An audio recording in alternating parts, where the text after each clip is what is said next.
ধপাজাতীয় বস্তু বৰ্জন কৰক। এইবিলাক খোৱাৰ ফলত আমাৰ স্নায়ুতন্ত্ৰত বিশৃংখলা ঘটে। লাহে লাহে লাহে লাহে 6 মিনিট সময় লাগে। আমি যেতিয়া মদ খাওঁ 6 মিনিট সময়তে এইটো মুখজু পায়। আবুল তাবুল হিতাহিত জ্ঞান হেৰুৱাই আবুল তাবুল বিকে ঘৈণীয়েকৰ লগত কাজিয়া লাগে, কেতিয়াবা তালাক দি দিয়ে, মাৰামাৰি কাটাকাটি লাগে, দেউতাৰ লগত কাজিয়া লাগে। আমি বহু সময় শুনিবলৈ পাওঁ যে পইচাকে হত্যা কৰিছে। ইছলাম সমাজত এইটো কম, বাকী সমাজত শুনিবলৈ পোৱা যায় যে মদৰ কাৰণে দেউতাৰ ওচৰত টকা খুজি দেউতা দিয়াৰ কাৰণে ডাইৰেক্ট তাক দুষ্কাৰ কৰি পেলাইছে, নিজৰ মাতৃক হত্যা কৰি পেলাইছে। কাৰণ এই মদ খোৱাত এনেকুৱা এটা নিচাযুক্ত বস্তু, ইয়াত এটা নিকিটোন নামৰ এটা পদাৰ্থ থাকে। আপুনি চাব কিছুমানে নিজৰ ফেমিলিটোক নিজে মেইনটেইন কৰিলে আটাইতকৈ ভাল। আনৰ ওপৰত এৰি দিলে আগে যাবলৈ আজিকালি টান পায়, ভয় এটা আছে। গতিকে মই আহ্বান ৰাখিম, শিক্ষা প্ৰকৃত শিক্ষা যেতিয়ালৈকে নহ'ব তেতিয়ালৈকে আমাৰ সমাজ কেতিয়াও পৰিৱৰ্তন নহয়। এজন শিক্ষিত মানুহে মদ খাবলৈ হ'লেও অলপ হ'লেও লাজ কৰিব। যদিও কোনোবাই খাই ঘৰত বহি গোপনে খাব, আনে যাতে দেখা নাপায়। অশিক্ষিত মানুহজনে যেনেকৈ খাই ৰাস্তাত ঘূৰি ফুৰে তেনেকৈ নুফুৰে। গতিকে শিক্ষা অবিহনে কোনো জাতি আগবাঢ়িব পৰা নাই। আৰু আমি ইতিহাস যদি চাওঁ, আমি যাক মিছৰ বুলি জানো, পৃথিৱীৰ আটাইতকৈ প্ৰথম শিক্ষাৰে শিক্ষিত আৰু সভ্যতাৰে সভ্য সেই গ্ৰীক দেশৰ নাগৰিকসকল আজি তেওঁলোক হাজাৰ হাজাৰ বছৰ আগতে কৈ যোৱা কথাবোৰ, সক্ৰেটিছৰ দৰে ফিলচফাৰৰ জন্ম হৈছিল, গেলিলিওৰ দৰে মানুহৰ জন্ম হৈছিল একমাত্ৰ শিক্ষাৰ ফলত। তো শিক্ষা প্ৰকৃত শিক্ষা হ'ব লাগিব। পাঠ্যপুথিৰ শিক্ষাই শিক্ষা নহয়, প্ৰকৃত শিক্ষা হ'ব লাগিব। আৰু সেই শিক্ষাৰ আপোনাৰ ফেমিলিক অলপ আগবঢ়াই নিয়ক, নিশ্চয় আমাৰ সমাজখন পৰিৱৰ্তন হ'ব।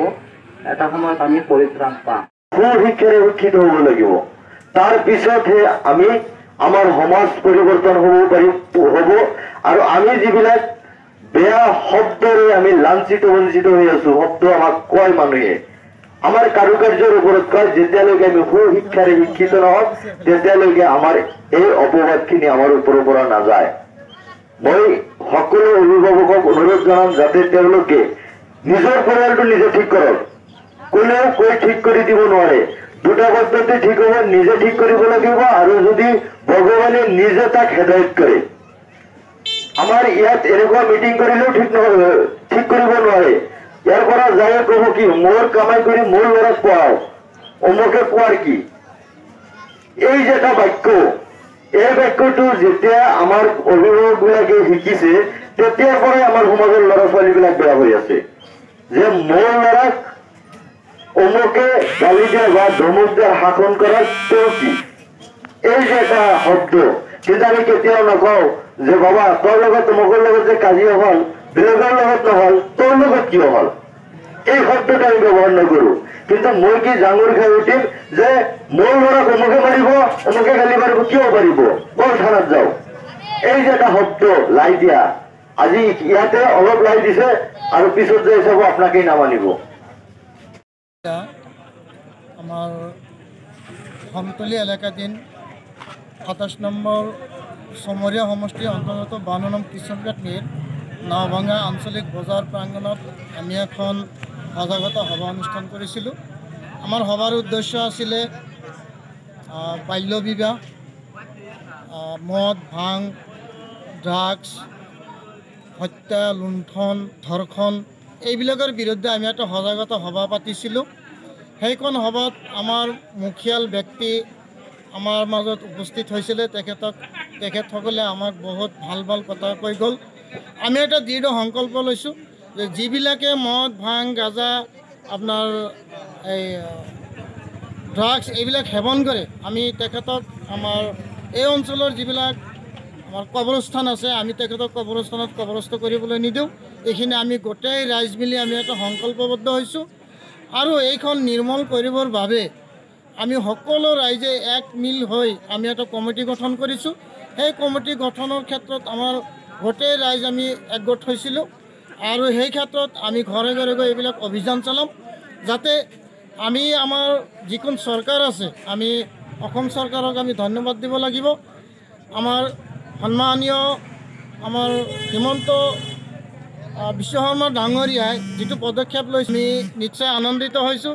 তেখেত যিটো মানে থাকে বাপেরা তা কি করে মানে গাড়ির দাবি করে বাপেরা যদি কয় বাবা মোর তাত টকা নাই যদি মই সেইবিলাক নুবুজো এইবুলি কৈ দুদিন ভাত নোখোৱাই থাকে ভাত নোখোৱাকৈ থকাৰ পিছত মায়েতো সেইটো সহ্য কৰিব নোৱাৰে দেউতাই কি কৰে অলপ মাটি যদি আছিলে সেইখিনি বন্ধকি দি পেলাই বাবাটোক কি কৰে গাড়ী কিনি দিয়াৰ পিছত লং পেণ্টৰ চশমাটো ইত্যাদি পিন্ধি নিজৰ ল'ৰাটো যেতিয়া ইফালে সিফালে যায় বাপেৰাই একো চিন্তা কৰে মোৰ ল'ৰাটো দেখাততো ভালেই দেখা যায় ইমান স্পীডত গাড়ীটো চলাব পাৰে এনেকৈ চলাই কিছুমান দিন পিছত ঘৰত ৰাতি 7টা বজাত শুনা পায় ল'ৰাটো এক্সিডেণ্ট কি এক্সিডেণ্ট হৈছে বোলে সিদিনত আপুনি গাড়ীটো কিনি দিছিল আৰু সি 100 পাৱাৰত দৌৰিছিল গতিকে মানুহ দুটা ভাঙি হাৰা ভাঙি শেষ কৰি থৈ আহিছে পিছৰ আৰু 1 বিঘা মাটি চাপ পলাই বিক্ৰী কৰি এই ল'ৰাটোক টকা পইচা দিবলগীয়া হয় এনেকুৱা চৰিত্ৰ মোৰ এটা ধাৰণা আপোনালোকৰ যিবিলাক অভিভাৱক আপোনালোকে যদি এইটো ৰোধ নকৰে আমাৰ সমাজৰ বাকী মানুহে এইটো চেষ্টা কৰি সম্পূৰ্ণ কাম কৰাটো কেতিয়াও সম্ভৱ নহয় ল'ৰা ছোৱালীসকল শিক্ষিত কৰাৰ কাৰণে যত্নৱান হ'ব লাগিব যেতিয়া সমাজ প্ৰত্যেকটো ঘৰ শিক্ষিত হ'ব পাৰিব তেতিয়াই সমাজৰ পৰা মদ ভাং ড্ৰাগছ বাল্য বিবাহ হত্যা ধৰ্ষণ লুণ্ঠন আদি নিৰাময় হৈ যাব 2 নম্বৰ প্ৰশ্ন হৈছে মদ ভাং ড্ৰাগছ আদি সেৱনকাৰী জুৱাৰী ব্যক্তিজন মৃত্যু হ'লে অঞ্চলৰ কোনো ব্যক্তিয়ে কোনো ধৰণৰ সহায় সহযোগিতা কৰিব নোৱাৰিব ধন্যবাদ মদ ভাং ড্ৰাগছ সেৱনকাৰী ব্যক্তিজনক কবৰস্থ কৰাৰ ক্ষেত্ৰত এলাকাধীন কবৰস্থান কমিটিয়ে এই বিষয়ে ব্যৱস্থা গ্ৰহণ কৰিব ধন্যবাদ মদ ভাং ড্ৰাগছ সেৱনকাৰী শান্তি শৃংখলা ভংগকাৰী ব্যক্তিসকলক সামাজিকভাৱে 2,000 টকা জৰিমনা আৰ্থিক 20,000 টকা জৰিমনা আৰ্থিক শাস্তি দিয়া হ'ব পৰিয়ালতো হওক বহলা কৈ দিয়ে পৰিয়ালতো হওক বা উপৰোক্ত চৰ্তসমূহ অৱমাননা কৰা ব্যক্তিজনৰ বিৰুদ্ধে আইনী ব্যৱস্থা গ্ৰহণ কৰি জেল হাজতলৈ পঠিয়াই দিয়া হ'ব প্ৰত্যেক ৰাজহুৱা গাঁও চুবাত দুৰ্নীতি নিবাৰক কমিটি গঠন কৰি অবিৰাম গতিত অভিযান চলাই থাকি সমাজৰ পৰা উক্ত দুৰ্নীতিসমূহ নিৰ্মূল কৰাৰ ব্যৱস্থা কৰা হ'ব এই প্ৰস্তাৱত আপোনালোকৰ সন্মতি আছে এটা হাত চাপৰি বুজাই দিলে আমি আনন্দিত হ'ম গতিকে আজি আমাৰ নাভঙ্গা আঞ্চলিক বজাৰ ক্লাবৰ উদ্যোগত এখনি সজাগতা সভাৰ আয়োজন কৰা হৈছে উক্ত সভাৰ আলোচ্য বিষয় হ'ল বাল্য বিবাহ মদ ভাং জুৱা ড্ৰাগছ আদি আমি কেনেকৈ নিৰাময় কৰিব পাৰি তাৰ বিষয়ে আলোচনা কৰিবলৈ আজি আমাৰ এইখন সভাৰ আয়োজন কৰা হৈছে শুনিছো আল্লাহ নবী হযরত মুহাম্মদ সাল্লাল্লাহু আলাইহি ওয়াসাল্লাম গুড় খাইছিল মিঠাই খাই ভাল পাইছিলে এগৰাকী বুঢ়ীয়ে তেখেতৰ ওচৰত আৰ্জি লৈ আহিছিল